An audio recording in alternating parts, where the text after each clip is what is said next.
Hello students, business environment के एक fresh lecture के साथ मैं फिर से आपको वेलकम करता हूं।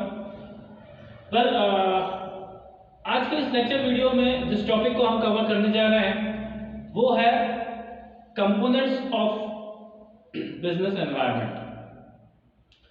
कंपोनेंट्स वर्ड हम यूज करें या हम एलिमेंट्स वर्ड यूज करें या हम कॉन्स्टिट्यूएंट वर्ड्स यूज करें, ठीक है। Basically what comprises of business environment या what comprise business environment. Business environment किनसे मिलके बना है या बिजनेस एनवायरनमेंट में क्या क्या आता है। अगर हम इसके ऊपर डिस्कस करने जाएं तो ये जो टॉपिक है हमारा वो हमारे इस डिस्कशन को कंप्लीट करता है। Well, constituents, components, elements, parts और टाइप्स सारी चीजें एक ही है।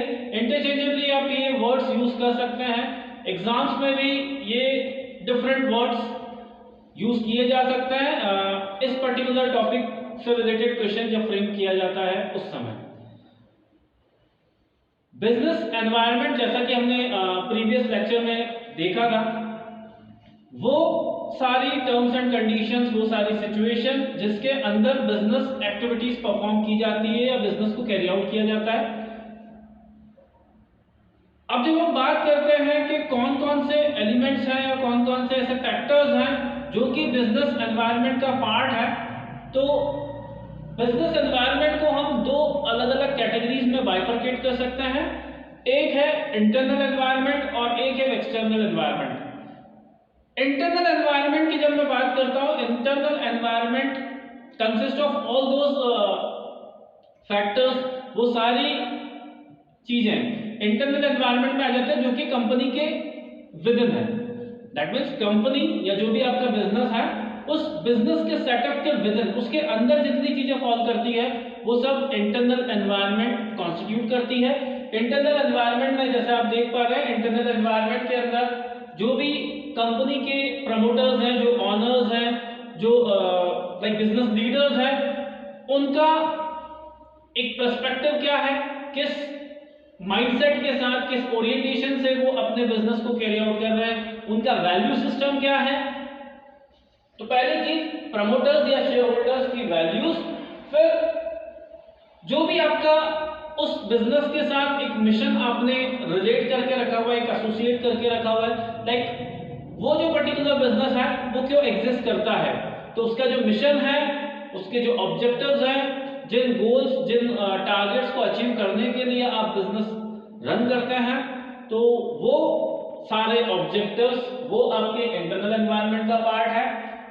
देन कम्स द स्ट्रक्चर, जो एक डिजाइन, ऑर्गेनाइजेशन डिजाइन की अगर मैं बात करता हूं, जो स्ट्रक्चर या हायरार्की आप तैयार करते हो, जितनी डिफरेंट क्लास और यू कैन से कैटेगरीज, ठीक है, जो भी अलग अलग ग्रेड्स की जॉब प्रोफाइल्स आप तैयार करते हैं, तो एक ऑर्गेनाइजेशन में जितने भी अलग अलग रोल्स एग्जिस्ट करेंगे, जो भी डिफरेंट इंडिविजुअल्स हैं, जो आपके ऑर्गेनाइजेशन के मेंबर्स हैं, उनकी डेजिग्नेशंस, उनकी जो जॉब प्रोफाइल्स हैं, उनका आपस में जो एक रिलेशनशिप एग्जिस्ट करता है, जो एक कनेक्टिविटी अलग अलग जॉब्स के बीच में है, वो सारा कुछ स्ट्रक्चर डिफाइन करता है। तो मैनेजमेंट का स्ट्रक्चर या ऑर्गेनाइजेशन का स्ट्रक्चर वो इंटरनल एनवायरनमेंट का पार्ट है।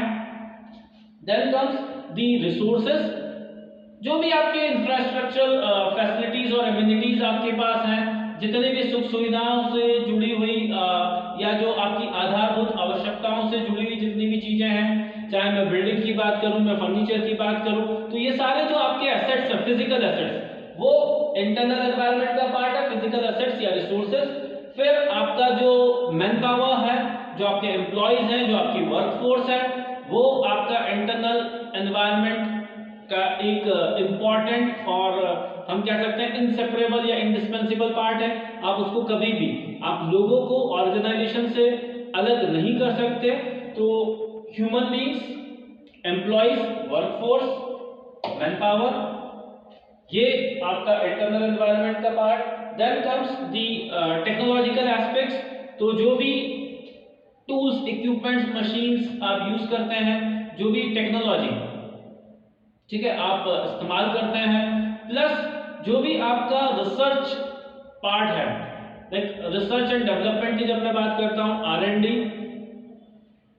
नई टेक्नोलॉजीज पे जब आप काम करते हैं, नए प्रोडक्ट्स के ऊपर जब आप काम करते हैं, जब आप इनोवेशन के लिए जाते हैं, नए आइडियाज को आप कंसेप्चुलाइज करते हैं, उनको जब आप प्रैक्टिस में लेके आते हैं, उनको ट्रांसफॉर्म करते हैं इनटू सम फिजिकल प्रोडक्ट और अदर थिंग्स, तो वो जो सारी चीजें हैं, लाइक आपकी R&D प्लस टेक्नोलॉजिकल जो आपका पूरा सेटअप या बिल्डअप है, वो इंटरनल एनवायरनमेंट के अंदर आता है। फिर आपकी दूसरी जो फंक्शनल कैपेबिलिटीज हैं, उनको आप कंसीडर कर सकते हैं when it comes to production capabilities, when it comes to your marketing capabilities. ठीक है, तो ये जो सारी चीजें आपकी है, जो आपकी स्ट्रेंथ है या जो आपका कोर कॉम्पिटेंस, जो आपका स्किल सेट है, जो आपका एक्सपर्टीज है अलग अलग फंक्शनल एरियाज के रिस्पेक्ट में, वो आपके इंटरनल एनवायरनमेंट का पार्ट होता है। एंड फाइनली जो एक इमेज आप अपनी बनाते हैं, जो गुडविल आपकी है, ठीक है, तो वो आपकी पहचान या आइडेंटिटी, वो भी आपके इंटरनल एनवायरनमेंट का पार्ट है। ठीक है, तो इंटरनल एनवायरनमेंट वो सारी चीजें, वो सारा एक सेटअप, वो सारे फैक्टर्स, वो सारे एलिमेंट्स जो कि ऑर्गेनाइजेशन के अंदर एग्जिस्ट करते हैं और बिजनेस की एक्टिविटीज या जो आपकी बिजनेस करने का जो आपका मोड है या जो आपकी मेथडोलॉजीज हैं, उनको अफेक्ट करता है। ठीक है, तो बिजनेस एनवायरनमेंट का जो पहला कंपोनेंट है वो है इंटरनल कंपोनेंट या इंटरनल एनवायरनमेंट। इंटरनल एनवायरनमेंट जैसा नाम से क्लियर है, आंतरिक, अंदर का। ऑर्गेनाइजेशन या कंपनी या बिजनेस के अंदर का जो भी सारा कुछ सेटअप या अरेंजमेंट है, वो इंटरनल एनवायरनमेंट कहलाएगा। नेक्स्ट जो है second category, that is external environment. Conditions which are या which lies outside your company या जो आपका बिजनेस है, आपके बिजनेस के कंट्रोल के बियॉन्ड जो चीजें होती है, ठीक है, वो सब एक्सटर्नल एनवायरनमेंट के अंदर आती है। कंपनी के बाहर या बिजनेस के बाहर जो भी फैक्टर्स एग्जिस्ट करते हैं जो कि आपके बिजनेस को डायरेक्टली और इनडायरेक्टली अफेक्ट करेंगे, उन सभी फैक्टर्स का एक एग्रीगेट सेट, वो आपका एक्सटर्नल एनवायरनमेंट कहलाएगा। एक्सटर्नल एनवायरनमेंट को फर्दर हम दो तरीके से बाइफरकेट कर सकते हैं, दो तरीके से हम उसको डिवाइड कर सकते हैं। एक है आपका माइक्रो एनवायरनमेंट और एक होता है मैक्रो एनवायरनमेंट। देख, माइक्रो एनवायरनमेंट की अगर हम बात करते हैं तो माइक्रो एनवायरनमेंट के अंदर वो सारे फैक्टर्स आते हैं जो कि डायरेक्टली अफेक्ट करते हैं बिजनेस को, जो कि क्लोज कांटेक्ट में या डायरेक्ट कांटेक्ट में होते हैं और डायरेक्टली अफेक्ट करते हैं, जिनका इंपैक्ट जो है वो इमीडिएट हमें देखने को मिलता है, एक्सपीरियंस करने को मिलता है बिजनेस के अंदर। अब मैं माइक्रो एनवायरनमेंट की अगर मैं बात करता हूं तो पहला है आपका customer. Since the first point of impact आपके बिजनेस का जिस भी एक एंटिटी के साथ होगा, वो most of the time customer होंगे। हम किसको सर्व करते हैं, हमारी जो भी प्रोडक्ट या सर्विसेज हैं वो किसके लिए होती हैं, तो वो कस्टमर्स के लिए होती हैं। कस्टमर्स हमारे बिजनेस का भविष्य निर्धारित करते हैं, हमारे बिजनेस एक्टिविटीज के फेट को डिसाइड करते हैं कस्टमर्स। कस्टमर्स के जो टेस्ट एंड प्रेफरेंसेस हैं, कस्टमर्स की परचेजिंग पावर जो है, कस्टमर का लाइक साइकोलॉजिकल इकोनॉमिकल जो बैकग्राउंड है, वो सारी चीजें डिटरमाइन करती है आपके बिजनेस की सक्सेस और फेलियर को।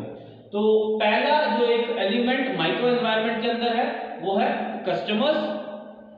तो कस्टमर्स के प्रोफाइल को हमें प्रॉपर्ली समझने की जरूरत होती है। हमारा कस्टमर बेस जो है वो हमें बहुत क्लोजली मॉनिटर करके एक राइट सेट ऑफ कस्टमर को आइडेंटिफाई करना होता है जिसको हम टारगेट करें। तो हमारा जो टारगेट कस्टमर है वो माइक्रो एनवायरनमेंट के अंदर आता है। Then comes the suppliers.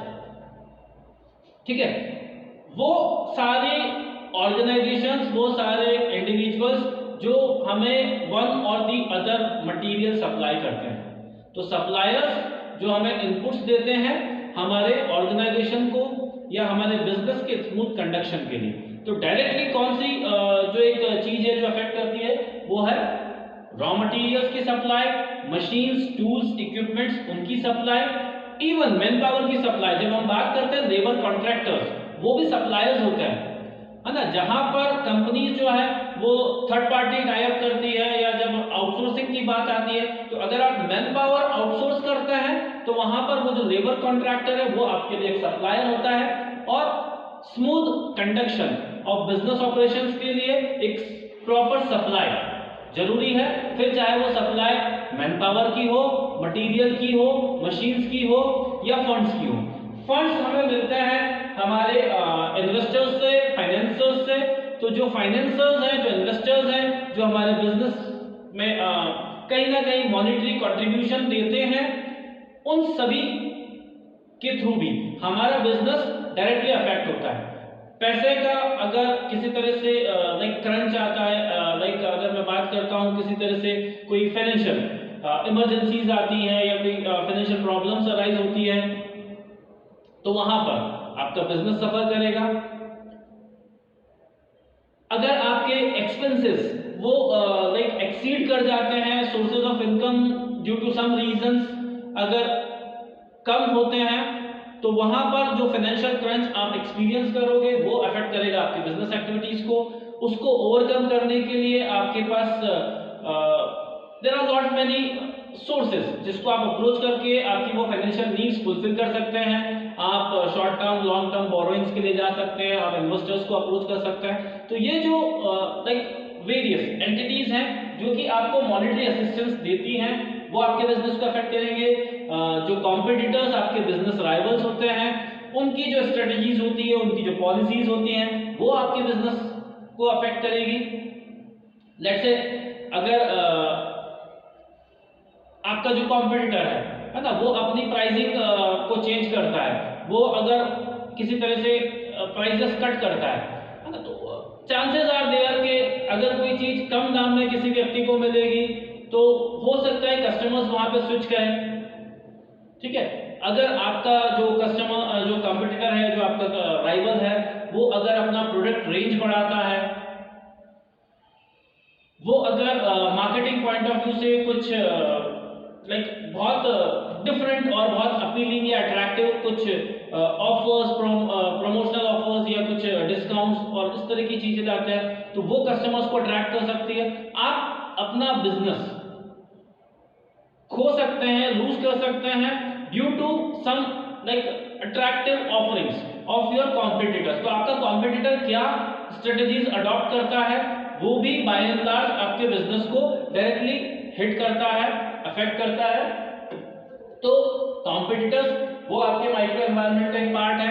फिर अगर मैं मार्केट इंटरमीडिएट्स की बात करूं, वो सारे इंडिविजुअल्स लाइक जहां पर मैं आपके जो सप्लाई चेन की बात करूं, जो होलसेलर्स होते हैं, रिटेलर्स होते हैं, जो स्टॉकिस्ट होते हैं, जो डिस्ट्रीब्यूटर्स होते हैं, ये सभी आपको आपके बिजनेस को प्रॉपर तरीके से चलाने में हेल्प करते हैं।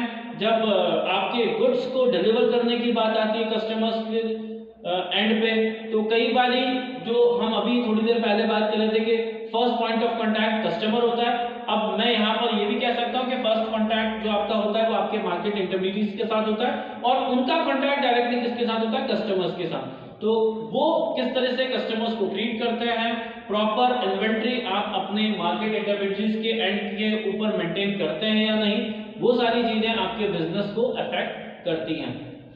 इसी के साथ एक और एलिमेंट आप चाहें तो यहाँ ऐड कर सकते हैं जो कि मेंशन नहीं किया हुआ है, पब्लिक। लाइक देखिए, आपका जो कस्टमर बेस है, आपका जो टारगेट ऑडियंस है, वो अपनी जगह पर है, लेकिन जब मैं पोटेंशियल की बात करता हूं तो पूरा मार्केट आपके लिए पोटेंशियल है ना। आपके लिए कस्टमर्स हर कहीं एग्जिस्ट कर सकते हैं, डिपेंड करता है आप उनको कैसे, वो एक कह सकते हैं कि जरूरत दिलाते हैं। तो उस चीज का आभास कराना, कस्टमर्स को रियलाइज कराना कि actually they are in need of the product offerings जो आप उसको दे रहे हैं। अगर आप वो करा पाते हैं तो डेफिनेटली हर कहीं आप कस्टमर्स अपने लिए नए कस्टमर्स ऐड कर सकते हैं। तो कस्टमर्स नए कहीं भी ऐड किए जा सकते हैं। पब्लिक की जब मैं बात करता हूं, पब्लिक वो एक माइक्रो एनवायरनमेंट का एलिमेंट हो सकता है, ठीक है, क्योंकि पब्लिक से ही आपके एग्जिस्टिंग कस्टमर्स हैं और पब्लिक से ही कुछ और पोटेंशियल कस्टमर्स आप ला सकते हैं। आपकी जो कस्टमर टैली है आप उसमें और नंबर्स ऐड कर सकते हैं पब्लिक से।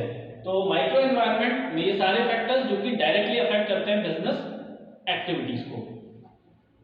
नेक्स्ट जो एक सब कैटेगरीज है एक्सटर्नल एनवायरनमेंट के अंदर, वो है आपका मैक्रो एनवायरनमेंट। अब माइक्रो एनवायरनमेंट डायरेक्टली अफेक्ट करता है और डायरेक्ट कांटेक्ट में होता है। मैक्रो एनवायरनमेंट इनडायरेक्टली अफेक्ट करता है but definitely it has got some bearing on your business activities. कुछ ना कुछ प्रभाव, कुछ ना कुछ इंपैक्ट उसका आपके बिजनेस एक्टिविटीज के ऊपर जरूर पड़ता है। इवन दो डायरेक्टली ये बिजनेस से कनेक्टेड या रिलेटेड नहीं होता है, बट स्टिल जो एक्सटर्नल फैक्टर्स हैं जो कि फ्रॉम द आउटसाइड, ठीक है ना, वो इन वन और दी अदर वे आपके बिजनेस को अफेक्ट करते हैं। जैसे फॉर एग्जांपल अगर मैं बात करता हूं the economic condition of the country, है ना, अगर हमारी इकोनॉमिक ग्रोथ स्लो है, इकोनॉमी अगर ग्रो करती है या इकोनॉमिक अगर एक रिसेशन का पीरियड या डाउनफॉल एक्सपीरियंस करती है, अगर हमारे देश की आर्थिक स्थिति सही होती है या थोड़ी सी एडवर्स हो जाती है, तो उस चीज का इंपैक्ट सीधा सीधा पड़ता है इंडस्ट्रीज के ऊपर, बिजनेसेस के ऊपर। जब हम बात करते हैं बहुत सारे अलग अलग इकोनॉमिक इंडिकेटर्स आपके पास होते हैं, जीडीपी, जीएनपी, नेशनल इनकम के, जब हम कॉन्सेप्ट की बात करते हैं तो ये सारे जो इकोनॉमिक फैक्टर्स और वेरिएबल्स हैं ये सब आपके बिजनेस को प्रभावित करते हैं। तो इकोनॉमिक एनवायरनमेंट या इकोनॉमिक कंडीशंस ऑफ कंट्री वो अफेक्ट करता है। Then social cultural background, social cultural environment की अगर मैं बात करता हूं तो जो भी आपका अगर हम होस्ट कंट्री की बात करते हैं, एमएनसीज के रिस्पेक्ट में अगर मैं होस्ट कंट्री की बात करता हूं, आपके कंट्री ऑफ ओरिजिन की अगर मैं बात करूं या फिर वो कंट्री की मैं बात करूं जहां पे आप अपने बिजनेस ऑपरेशंस परफॉर्म कर रहे हैं, तो अगर यहाँ पे कल्चरल डिफरेंसेस आते हैं, किसी तरह के सोशल नॉर्म्स जो होते हैं अगर वो चेंज होते हैं, तो बट ऑब्वियस है आपकी पूरी बिजनेस प्रोसेसेस भी उस चीज से अफेक्ट होती हैं। ठीक है, तो कल्चर का इंपैक्ट होता है। कल्चर या सोशल जो आपका सेटअप होता है उससे जुड़े हुए बहुत सारी चीजें हो सकती है जो कि बिजनेस को अफेक्ट करती है। अगर मैं बात करता हूं बहुत सारी जो कंट्रीज होती हैं, है ना, अगर मैं फूड स्टफ्स की बात करता हूं, बीफ, पोर्क, इस तरह की जो चीजें होती है, नॉन वेजिटेरियंस जो होते हैं they used to consume all this things, but due to some religious conditions, कुछ आर्थिक कुछ धार्मिक भावनाओं के चलते certain kind of let's say stuff वो अलाउ नहीं होता है, वो कहीं कहीं कुछ देशों में बैन होता है। अगर मैं बात करूं केएफसी की या मैकडॉनल्ड्स की, तो ये जो बड़े बड़े आउटलेट्स हैं जो कि मल्टीनेशनल लेवल पे ऑपरेट करते हैं, एक कंट्री में दूसरी कंट्री में इनका जो प्रोडक्ट रेंज है वो वैरी करेगा। ठीक है, तो अगर कहीं कोई सोशल या कल्चरल इश्यूज आते हैं तो उस कंट्री के अंदर वो बिजनेस आपका सफर कर सकता है। फिर डेमोग्राफिकल वेरिएबल्स होते हैं, अगर मैं एजुकेशन की बात करता हूं, अगर मैं जेंडर रेशियो की बात करता हूं, अगर मैं जो इलिटरेसी रेट है, एम्प्लॉयमेंट रेट है, इन सब चीजों की बात करता हूं, तो ये जो है डेमोग्राफिकल वेरिएबल्स, पॉपुलेशन का डिस्ट्रीब्यूशन कितना है, कितना डेंसली पॉपुलेटेड कोई मार्केट है या एक एरिया है, वहां पे जब आप बिजनेस करने जाएंगे वहां पे जो पॉपुलेशन है, जो लोग हैं, ठीक है, वो किस तरह के हैं, वहां का टोपोग्राफी क्या है, तो वो क्लाइमेट या ज्योग्राफिकल जो वेरिएबल्स हैं वो भी अफेक्ट कर सकते हैं। तो demography is mix of physical and various other factors, और वो अफेक्ट करता है। एज जो आपका कस्टमर बेस है उसका एज क्या है, किस एज ग्रुप को आप कैटर करते हैं, और जिस मार्केट में आप एंटर करने जा रहे हैं वहां पे उस एज ग्रुप के कितने इंडिविजुअल्स एग्जिस्ट करते हैं, और वो सारी चीजें अफेक्ट करती है। तो टेस्ट प्रेफरेंसेस से लेके तो पॉपुलेशन का कंपोजिशन, वो सारी चीजें डेमोग्राफिकल वेरिएबल्स के अंदर, और ये बिजनेस को अफेक्ट करेगी। फिर पॉलिटिकल एंड गवर्नमेंट नॉर्म्स की अगर मैं बात करता हूं, कंट्री में आपकी गवर्नमेंट जो है वो कितनी स्टेबल है, तो पॉलिटिकल स्टेबिलिटी कितनी है कितनी नहीं है, रूलिंग पार्टी अपोजिशन पार्टी अगर मैं इनकी बात करता हूं तो आप देखते हैं जैसे जैसे इलेक्शंस होते हैं, कोई कंपनी अगर पार्टी अगर रूलिंग पार्टी जो है वो अपोजिशन में जाती है, अपोजिशन पार्टी रूलिंग पार्टी बन जाती है, तो बहुत सारी पॉलिसीज जो हैं जो एग्जिस्टिंग पॉलिसीज होती हैं वहां पर आप देखते हैं कि कुछ ना कुछ फेरबदल, कुछ ना कुछ चेंजेस होते हैं, और उसका इम्पैक्ट बिजनेस का ऊपर होता है। कुछ सब्सिडीज जो एग्जिस्टिंग हैं उनको कम कर दिया जाता है, टैक्स रेट्स रिवाइज कर दिए जाते हैं, बहुत सारी चीजें हैं जो कि चेंज हो सकती है जब आपकी पॉलिटिकल जो पूरा सेटअप है वो चेंज होता है। फिर नेचुरल एनवायरनमेंट की अगर हम बात करते हैं, climatic conditions, weather conditions business को अफेक्ट करती हैं। अगर मैं सीजनल गुड्स की बात करता हूं, सीजनल बिजनेसेस की बात करता हूं, बहुत सारे ऐसे बिजनेसेस होते हैं जिनकी सीजनल डिमांड होती है, उनके रिस्पेक्ट में अगर मान लेते हैं जो सीजन है, ठीक है, आजकल आप देखते हैं there is lot of uncertainty, है ना, बहुत सारा अनइवन एक काइंड ऑफ वेदर और क्लाइमेट आपको देखने को मिलता है। कभी एक एक्सटेंडेड पीरियड ऑफ रेनफॉल हमें देखने को मिलता है, कभी बारिश बहुत ज्यादा होती है, कभी समर्स या विंटर्स एक्सटेंडेड हो जाते हैं। तो ये सारी जो चीजें हैं इसका भी बिजनेस और बहुत सारे अलग अलग टाइप ऑफ बिजनेस के ऊपर पॉजिटिव और नेगेटिव इम्पैक्ट जाता है। फिर उसके साथ साथ अगर मैं कुछ नेचुरल कैलामिटीज की बात करूं,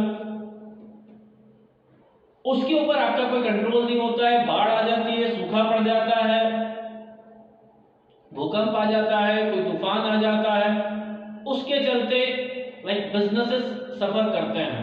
तो डायरेक्ट ना सही लेकिन इनडायरेक्ट इन सब चीजों का असर होता है। फिर टेक्नोलॉजिकल एनवायरनमेंट इज देयर, जैसे जैसे टेक्नोलॉजी अपग्रेड होती है आपको भी अपने आप को, अपनी कंपनी को, अपने बिजनेस को अपग्रेड करने होता है। जैसे अगर हम देखें जो ट्रेडिशनल बिजनेसेस हैं आजकल दे आर नो मोर, ठीक है ना, वो उतने कॉम्पिटिटिव नहीं रहे with the advent of technological means. जो आपका इंफॉर्मेशन टेक्नोलॉजी की अगर हम बात करते हैं तो जिस तरह से आईटी ने बिजनेस के अंदर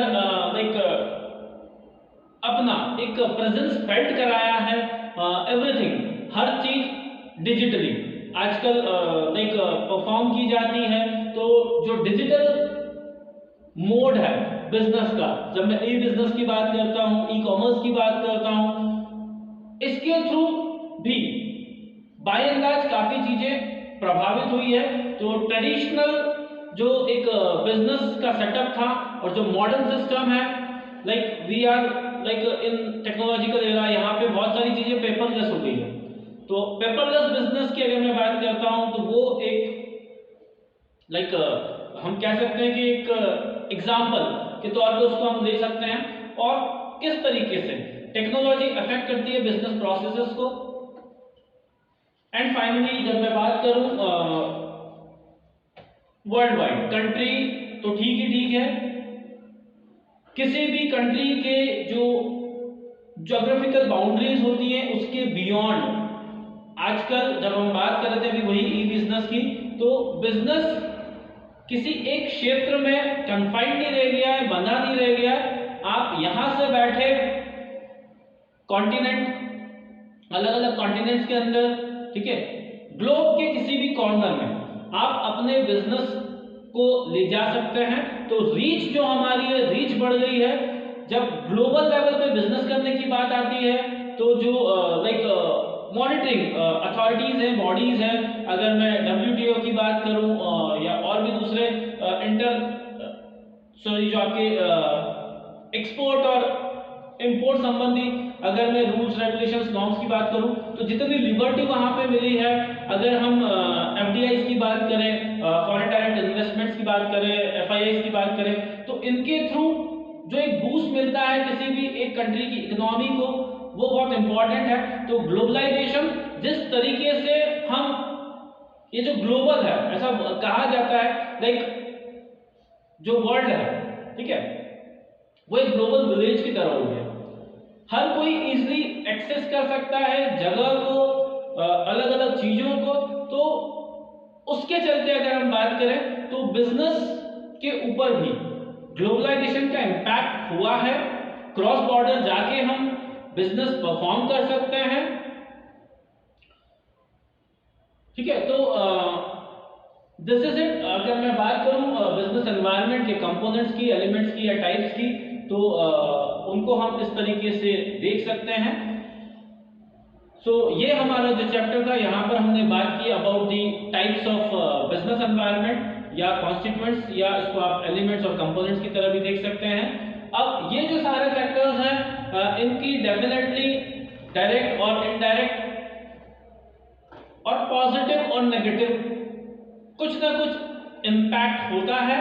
तो क्या इम्पैक्ट होता है, क्या इंपॉर्टेंस इन सभी फैक्टर्स की और इनकी प्रॉपर अंडरस्टैंडिंग की होती है बिजनेस के अंदर, उसको हम हमारे नेक्स्ट वीडियो के अंदर डिस्कस करेंगे। Until then, thank you very much for the patience listening, और इसी तरह से इस चैनल को देखते चलिए।